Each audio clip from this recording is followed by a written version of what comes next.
Class 10 lesson 5-এ আমরা দেখতে পাচ্ছি একটা খুব সুন্দর প্রোজ রয়েছে, লুসি মন্টগোমেরি লেখা আওয়ার রানঅ্যাওয়ে কাইট। নামটা আরেকবার আমি বলে দিচ্ছি, লুসি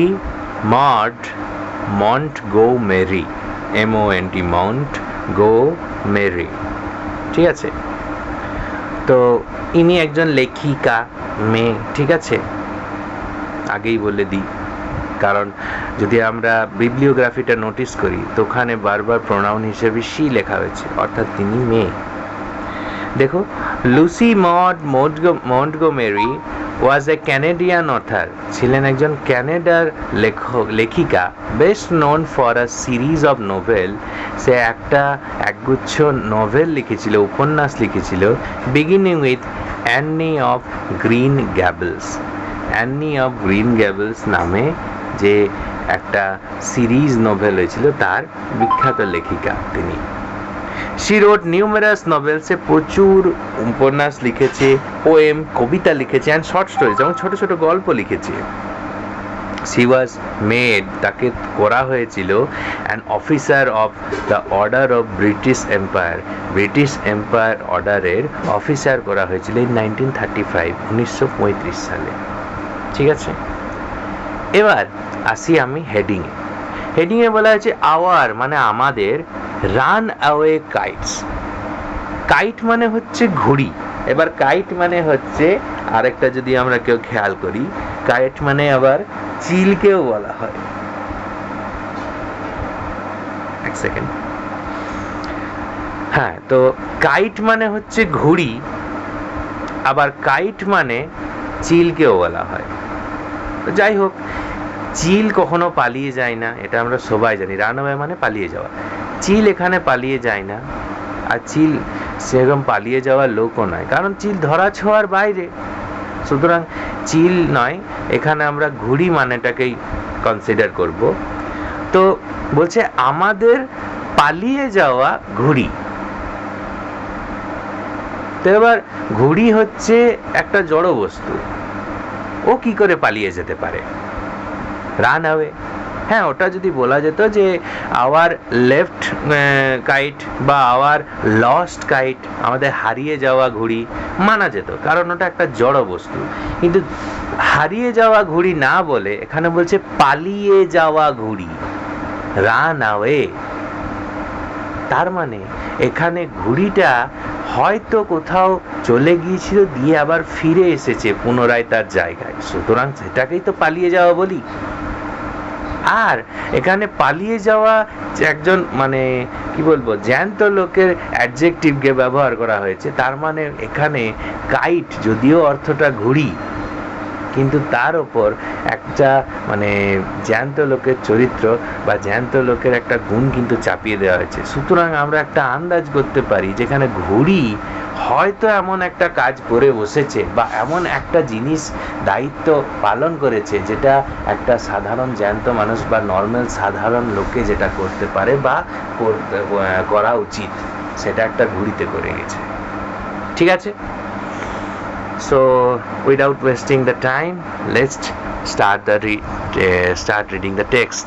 Okay, unit 1. এবার যদি লেখার প্রথম লাইনটাই পড়ি, of course, অবশ্যই, there was nobody for us, এখানে কেউ থাকে না আমাদের জন্য, to play on the big half moon, এই বড় অর্ধাকার চাঁদটাতে, বিগ হাফ মুন, এই এলাকাটাতে কেউ থাকে না, নোবডি ফর আস, আমাদের জন্য, টু প্লে, খেলতে, মানে বলছে আমাদের সঙ্গে খেলতে নিশ্চিত রূপে অবশ্যই এখানে কেউ থাকেই না।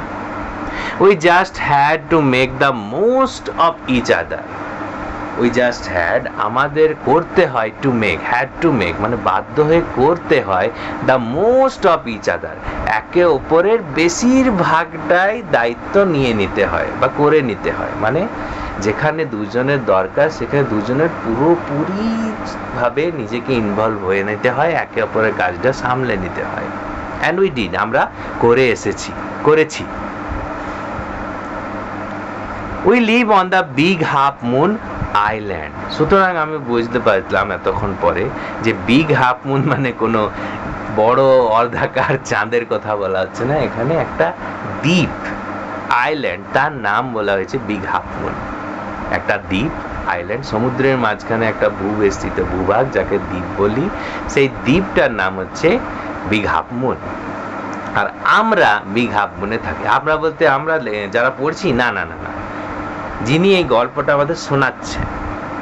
একটা জিনিস খেয়াল করবে, এতক্ষণ পর তোমরা এমন একটা টেক্সট পেয়েছো ক্লাস 10-এ যেখানে ফার্স্ট পারসন ন্যারেটিভ লেখা আছে। এর আগে তোমরা হয়তো ন্যারেটিভ পেয়েছো, হয়তো মেবি ইন ক্লাস 9, যেটা all about a dog. I guess it's all about a dog, maybe, I don't know. তো যাই হোক, ফার্স্ট পারসন পার্সপেক্টিভ মানে কি? প্রথম পুরুষের নজর বা প্রথম পুরুষের দৃষ্টিকোণ দিয়ে লেখা। প্রথম পুরুষের দৃষ্টিকোণ মানে প্রথম পুরুষ বলতে আমরা বলি ফার্স্ট পারসনে আই আর উই, আমি এবং আমরা, প্রোনাউনের দিক থেকে। তো প্রথম পুরুষে যে আমি আর আমরা আছে, এই শব্দগুলোরই ব্যবহার করা হয় পুরো টেক্সটার মধ্যে, যাতে কথক নিজেকে টেক্সটের মধ্যে ইনভলভ রাখতে পারে। ঠিক আছে? তো এখানে কথক যিনি বা কি বলবো, লেখিকা নিজেকে ইনভলভ রেখেছেন এবং বলছেন যে তারা বিগ হাফ মুন আইল্যান্ডে থাকতো আর তাদের সঙ্গে খেলার কেউ ছিল না, তাই একে অপরের পুরোটাই করে নিত। এর থেকেও আমরা এটাও বুঝতে পারছি যে তারা বলতে তারা একা নয়, তাদের সঙ্গে আরো কেউ থাকতো। উই আমরা আর হলাম ফাদার বাবা অ্যান্ড ক্লড। ক্লড বলে একজন চরিত্র। এক second, let me keep this ceiling. Okay, we মানে আমরা আর ফাদার বাবা অ্যান্ড ক্লড, ক্লড বলে একজন, অ্যান্ড আই এবং আমি, অ্যান্ড আন্ট এস্টার এবং Esther aunty, and Mimi Mimi, and Dick এবং ডিক। টোটাল 6 জনকে আমরা বলে এখানে পরিচয় দেওয়া হলো। আরে এখনই বললো যে কেউ নেই আমাদের সাথে খেলার জন্য, একে অপরের জন্য করতে হয়।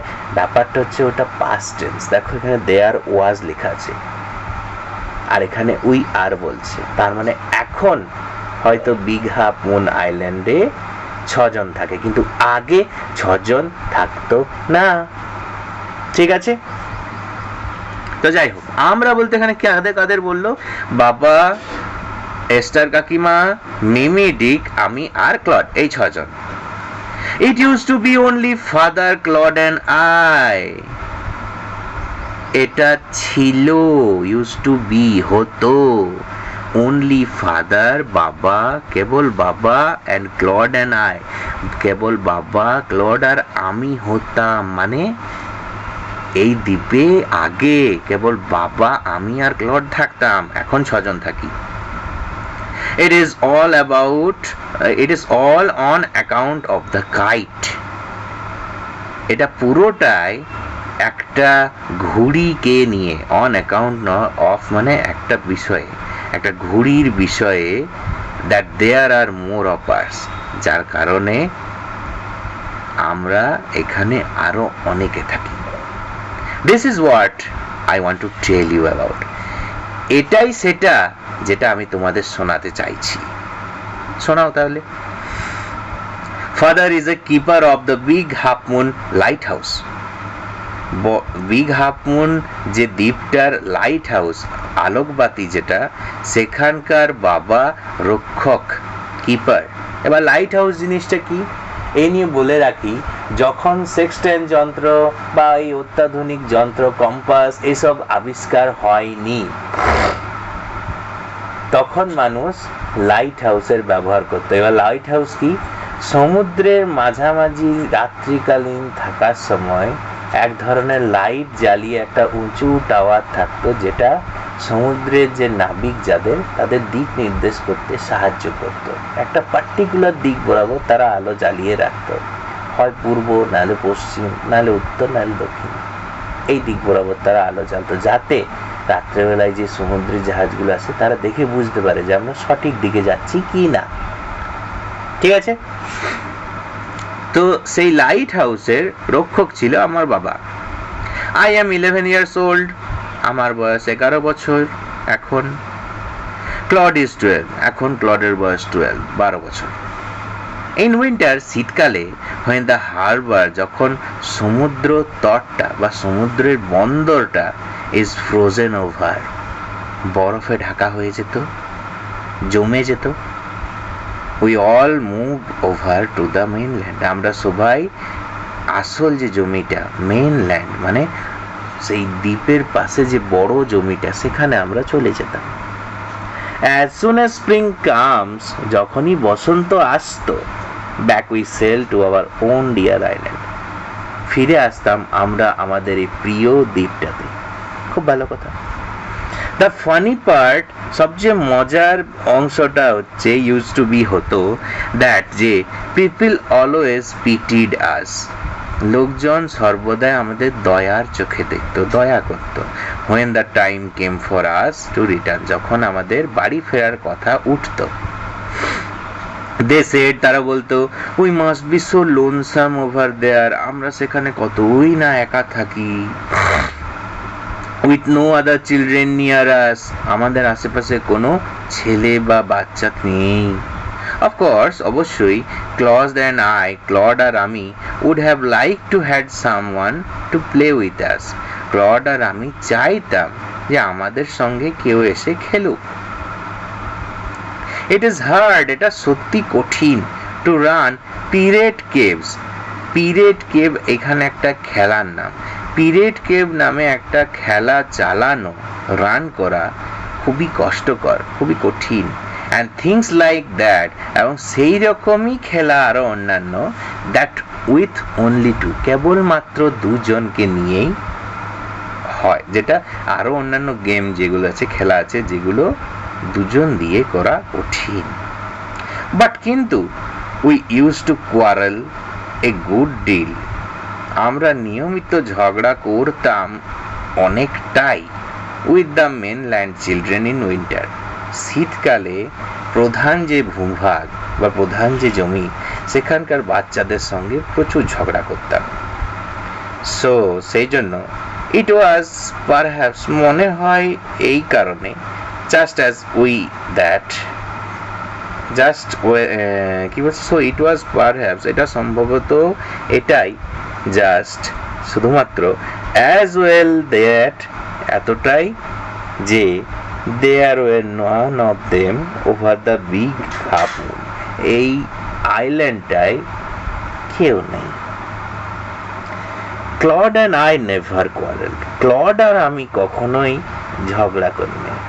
এখানে একটা মজার জিনিস আছে, বলল যে আমাদের দ্বীপে খেলার জন্য আমাদের কোনো সঙ্গী নেই, এটা নিয়ে মেইনল্যান্ডের লোকেরা, বাচ্চা ছেলেগুলো আমাদের সঙ্গে খুব দয়ার চোখে দেখতো, আর আমরা সেই জন্য চাইতাম যে আমাদের সঙ্গে কেউ খেলুক।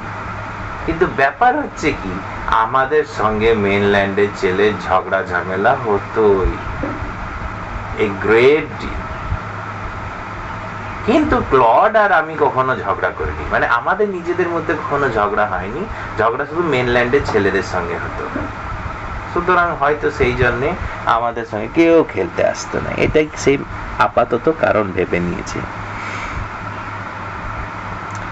আর কি, টু বি শিওর, এটা নিশ্চিত হওয়ার জন্য, father didn't seem to have any relation except us, এই আমরা যে ঝগড়া করি না এইটা নিশ্চিত করতে বাবা সম্ভবত হয়তো কোনো রিলেশন, সম্পর্কে যায়নি, এক্সেপ্ট আস, আমাদের ছাড়া।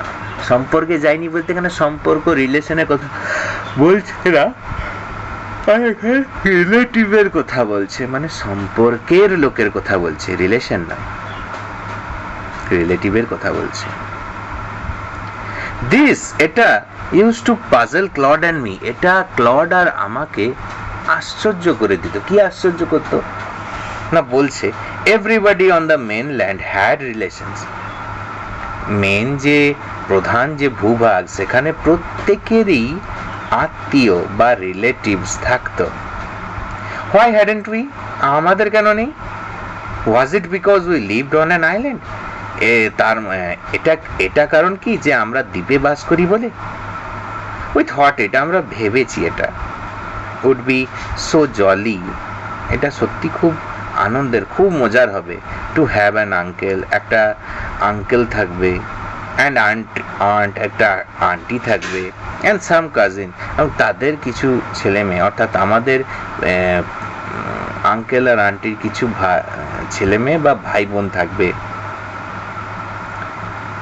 Once we asked father about it, একবার আমরা বাবাকে জিজ্ঞাসা করেছিলাম এই বিষয়ে, but he looked so sorrowful, তাকে এতই দুঃখিত দেখাচ্ছিল that যে we wished, আমরা ইচ্ছা করেছিলাম, আমরা ঠিক করেছিলাম, we haven't, আমরা করব না, বা আমরা আর জিজ্ঞাসা করব না, বা আমাদের দরকার নেই। He said, সে বলেছিল, ইট ওয়াজ অল হিজ ফল্ট, এটা পুরোটাই তার দোষ। কে বলছে? বাবা। ইট ওয়াজ অল হিজ ফল্ট, এটা পুরোটাই তার দোষ। ক্লড আর আমি ডিডন্ট আন্ডারস্ট্যান্ড, বুঝতে পারিনি, হোয়াট হি মিন্ট, তিনি কি বলতে চাইছিল। যাই হোক, move on to the next unit 2. It is always lovely on the big half moon in summer. গ্রীষ্মকালে এই যে আমাদের দ্বীপটা, এই দ্বীপটা অলওয়েজ, সর্বদাই লাভলি, খুব সুন্দর। When it is fine, যখন এটা সুন্দর, the harbor is blue and calm. বন্দর মানে হচ্ছে সমুদ্রের সামনে যেখানে জাহাজ দাঁড়ায়, বন্দরখানা নীল এবং শান্ত থাকে, with little winds, ছোট ছোট হাওয়া, and ripples, ছোট ছোট ঢেউ নিয়ে। এভরি সামার, প্রত্যেক গ্রীষ্মে, উই হ্যাড সাম হবি, আমাদের কিছু প্রিয় কাজ ছিল। দ্য লাস্ট সামার, গত সামারে, মানে গত গ্রীষ্মে, বিফোর ডিক অ্যান্ড মিমি কেম, ডিক আর মিমি আসার আগে, গত গ্রীষ্মে, we were crazy about kites, আমরা ঘুড়ি নিয়ে খুব বেশি পাগল ছিলাম। এ বয়, একটা ছেলে, অন দ্য মেনল্যান্ড মানে প্রধান ভূভাগের, শোড ক্লডকে দেখিয়েছিল হাউ টু মেক দেম, কিভাবে সেটা তৈরি করতে হয়। ব্যাক অন দ্য আইল্যান্ড, সেই দ্বীপে এসে, we made plenty of kites, আমরা প্রচুর ঘুড়ি বানিয়েছিলাম। Claude would go around to the other side of the island. Claude চলে যেত এই দ্বীপের অপর প্রান্তে, and we would play, আমরা খেলতাম, shipwrecked mariners, আমরা ডুবে যাওয়া জাহাজের নাবিকের খেলাটা খেলতাম। signaling to each other, একে অপরকে সিগন্যাল দিতাম, ইশারা দিতাম, to each other, একে অপরকে, with kites, ঘুড়ির মাধ্যমে। We had a kite, আমাদের একটা ঘুড়ি ছিল, that was big, সেটা বড় ছিল, and covered with lovely red paper, সেটা খুব সুন্দর লাল রঙের কাগজ দিয়ে সাজানো ছিল। We pasted gold tinsel star, আমরা সোনালী রঙের চকচকে কাগজের স্টার, তারা লাগিয়েছিলাম, পেস্ট করেছিলাম, all over it, এর ঘুড়িটার পুরো জায়গাটা জুড়ে। and had written our names, আমাদের নামগুলো লিখেছিলাম ফুল পুরোটাই, on it, ওই ঘুড়িটার উপরে। কি? Claude Litty and Philippa Litty, Claude Litty and Philippa Litty. Claude Litty হচ্ছে ক্লড, আর আই যে বলছিল তার নাম আমরা এতক্ষণে পেয়েছি, যার নাম হচ্ছে ফিলিপা লিটি। এই ক্লড লিটি, ফিলিপা লিটি, তার ঘুড়িতে নাম লেখা ছিল। আর কি লেখা ছিল? Big Half moon light house, মানে এলাকাটার নাম লেখা ছিল। খুব ভালো, খুব মজার। ওয়ান ডে, একদিন, there was a grand wind for kite flying, ঘুড়ি ওড়ানোর জন্য এক সুন্দর হাওয়া দিয়েছিল। আই এম নট শিওর, আমার ঠিক মনে নেই, হাউ ইট হ্যাপেন, কি করে এটা হয়েছিল, but as I was bringing the kite from the house, বাড়ি থেকে যখনই আমি ঘুড়িটা নিয়ে আসছিলাম, আই ট্রিপড, আমি পায়ে পা লেগে পড়ে গেলাম, and fell over the rocks, পাথরের উপরে পড়ে গেলাম।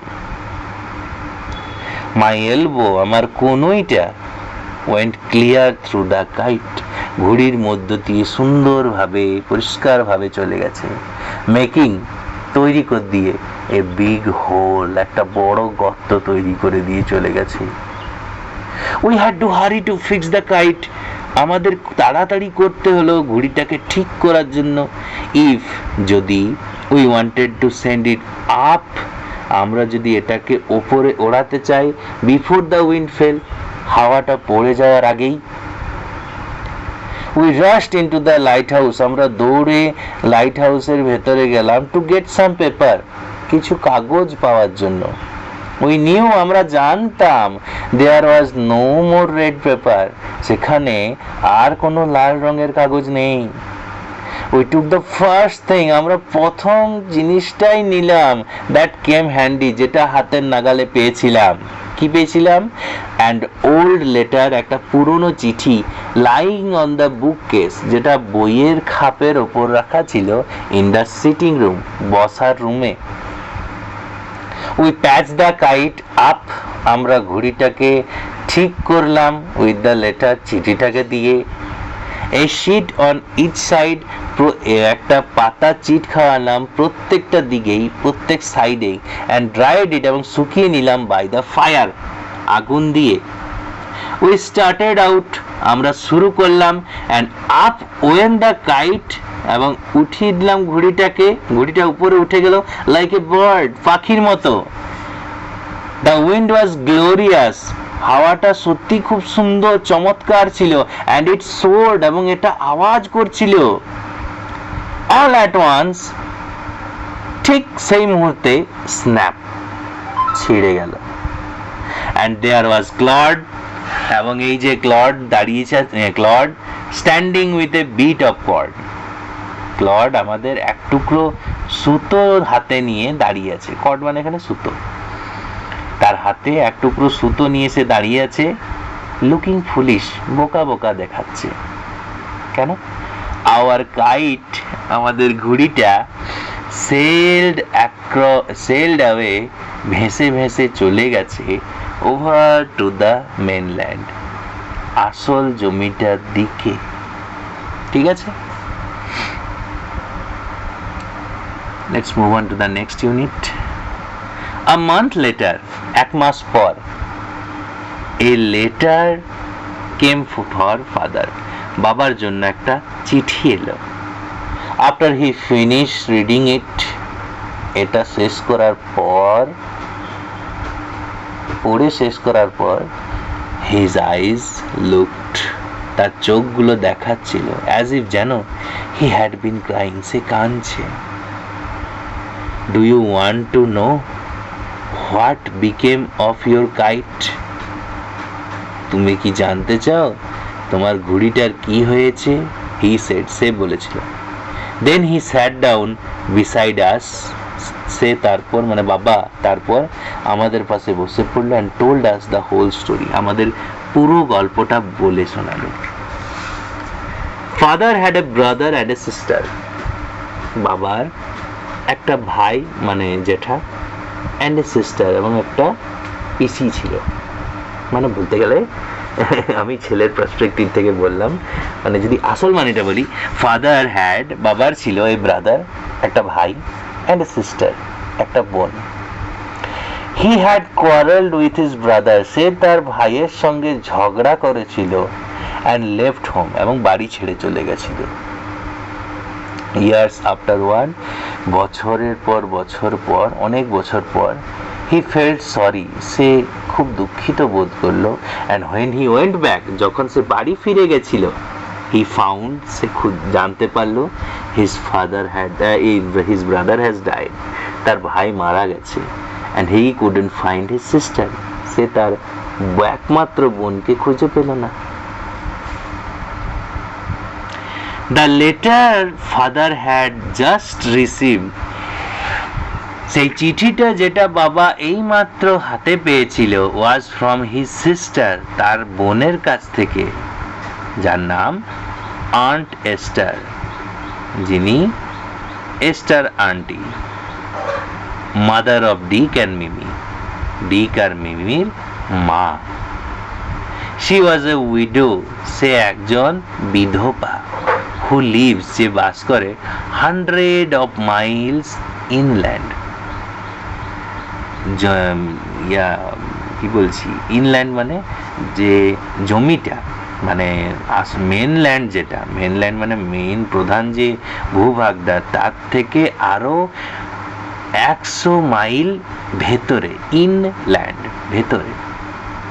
ওয়ান ডে, একদিন, when Dick and Mimi were out of the woods, যখন কাঠের জন্যে ডিক আর মিমি বাইরে বেরিয়েছিল, they discover, তারা আবিষ্কার করলো, the kite on the top of a tree, ঘুড়িটাকে একটা গাছের উপরে আবিষ্কার করলো, and carried it home, এবং এটাকে বাড়ি নিয়ে চলে গেছিল।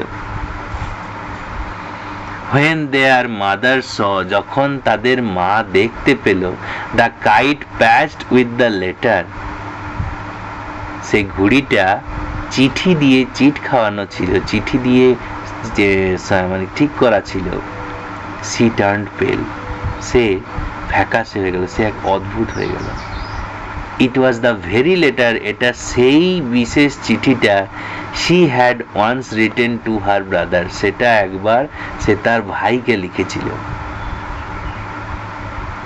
Philippa was her mother's name, Philippa তার মায়ের নাম, and Claude was her father's, Claude তার বাবার নাম। she knew, সে জানতো, who we must be, she knew, সে জানতো, who we must be, আমরা কে হতে পারি। so সেই জন্য সে sat down, বসে পড়লো, and wrote to Big Half Moon, Big Half Moon আইল্যান্ডের জন্য লিখলো, and father received her letter, বাবা তার চিঠিটা পেল। নেক্সট ডে, পরের দিনই বাবা, ফাদার ওয়েন্ট, বাবা চলে গেল, and brought Aunt Esther and Dick and Mimi with him, aunt Esther, Esther auntie আর ডিক আর মিমিকে তার সাথে নিয়ে এলো। They have been here ever since, তারপর থেকে তারা এইখানেই বাস করে।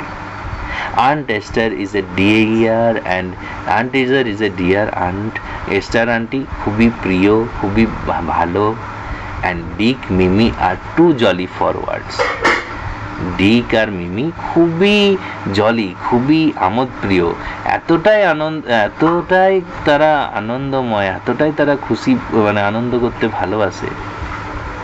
ফরওয়ার্ড, যেটা শব্দ দিয়ে ব্যাখ্যা করা যায় না। But the best of it all, কিন্তু এই সব কিছুরই ভালো হয়েছিল, সব থেকে ভালো হয়েছিল এই সব কিছুর মধ্যে, ইজ, যে, দ্যাট, এটাই, উই হ্যাভ রিলেশনস নাও, আমাদের এখন সম্পর্কের লোক আছে, আমাদের আত্মীয় আছে। সো বেসিক্যালি এটা নিয়ে এক্সপ্লেন করার আমার আর কিছুই নেই। The very last unit, which is unit 3, has totally explained this to us. এটা আমাদের কাছে খুবই ভালোভাবে এক্সপ্লেন করে দিল যে কেন গল্পটার নাম দেওয়া হয়েছে আওয়ার রানঅ্যাওয়ে কাইট।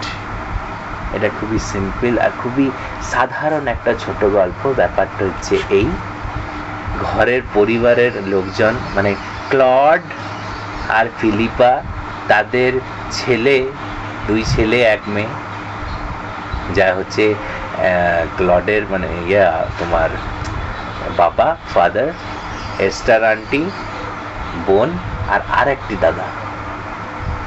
2 ভাইয়ের মধ্যে ঝামেলা হয়ে গেছিল, দেন একজন বাড়ি ছেড়ে চলে এসেছিল। হঠাৎ করে যখন তার মন হলো যে না, আমার ভুল হয়েছে, এইসব জিনিস করা আমাদের উচিত হয়নি, ক্ষমা চাইতে গিয়েছিল, তখন ক্ষমা চাইতে পারেনি, তার আগেই ভাই মারা গেছে আর তার একমাত্র বোনকে সে খুঁজে পায়নি। সেই চিঠিটা বোন ইয়ান এস্টারই পাঠিয়েছিল তার বাবা মা ক্লড আর ফিলিপার উদ্দেশ্যে যেই চিঠিটা ভাইয়ের কাছে ছিল, ঠিক আছে, সরি চিঠিটা কার উদ্দেশ্যে পাঠিয়েছিল, হ্যাঁ সেই চিঠিটা তার ভাইয়ের উদ্দেশ্যে পাঠিয়েছিল, ঠিক আছে, এই চিঠিটা সে তার ভাইয়ের উদ্দেশ্যে পাঠিয়েছিল যে বাবা। এবার দুজন মানে এক পরিবারের দুটো আলাদা লোক দুদিকে সেপারেটেড হয়ে গেছে, সেটা দায়িত্ব নিয়ে জুড়ে দিয়ে গেল কে, একটা ঘুড়ি, একটা ঘুড়ি যে নিজের সুতো ছিড়িয়ে দিয়ে গিয়ে পরিবারকে এক সুতোর মধ্যে বেঁধে দিয়ে চলে গেল। হাউ রোম্যান্টিক ইট ইজ, দারুণ না? সেই জন্যই হয়তো মানে একদম মানুষের মতন চরিত্র হিসাবে এখানে একটা ঘুড়িটা একটা সুপার হিরোর মতন কাজ করেছে। That is why it is called our runaway kite, আমাদের পালিয়ে যাওয়ার ঘুড়ি। ওয়েল, আমি এটা নিয়ে আর কিছু এক্সপ্লেন করব না, এটা যথেষ্ট, দ্যাট ইজ এনাফ। এই টেক্সটটাই যথেষ্ট, সুন্দরভাবে শুনলে তোমরা অটোমেটিক্যালি বুঝতে পেরে যাবে। So I end this session here, thank you and sayonara, ঠিক আছে।